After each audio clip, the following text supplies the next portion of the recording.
So this question is looking at wordy answers, both in terms of the precision of your definitions, making sure that you're using absolutely the right language in your definitions, and in how you're interpreting a physical scenario and bringing the right science in to explain what's going to happen.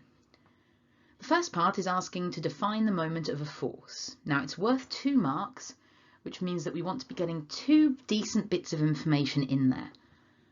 You get your first mark for saying that a moment is equal to the force multiplied by the perpendicular distance.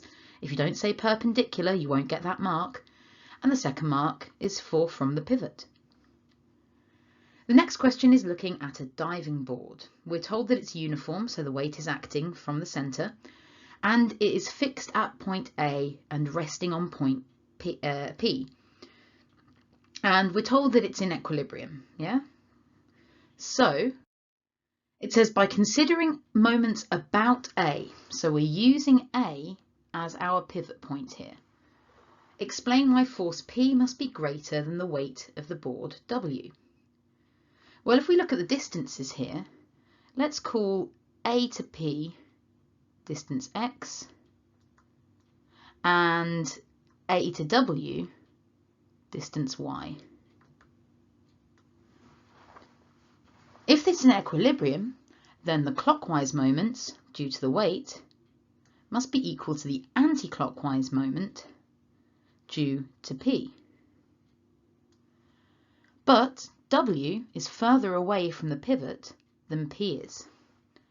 So to pick up all the marks in this, you'd need to state that P is close to the pivot. Since the moments are balanced, the force at P must be greater. Px has to be equal to Wy. Then it says, state and explain what would be the effect on the force at P of a girl walking along the board from A to B. Well, if I've got somebody who's walking along the board, I'll just draw them as a particle here, and they're walking in this direction, then as they walk along from A to B, their distance from the pivot is going to be increasing. They are exerting a clockwise moment, and so as they walk along, their clockwise moment will be increasing, so P is going to have to increase as well, proportionally, in order to keep it in equilibrium. And that's how you get the marks. P must increase, so you're getting 1 mark for your state, then the rest all comes from your explain. When the girl's at A, the clockwise moment is going to be at a minimum due to the girl. As she's walking along towards B, her perpendicular distance from the pivot is increasing linearly, so P must increase to match this to stay in equilibrium. That should say match, it says much, don't worry about that. And that's how we get the marks.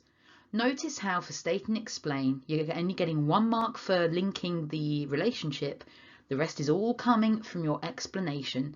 And so, since it's a physics paper, make sure you bring in the right physics. In this case, talk about it explicitly in terms of the moments.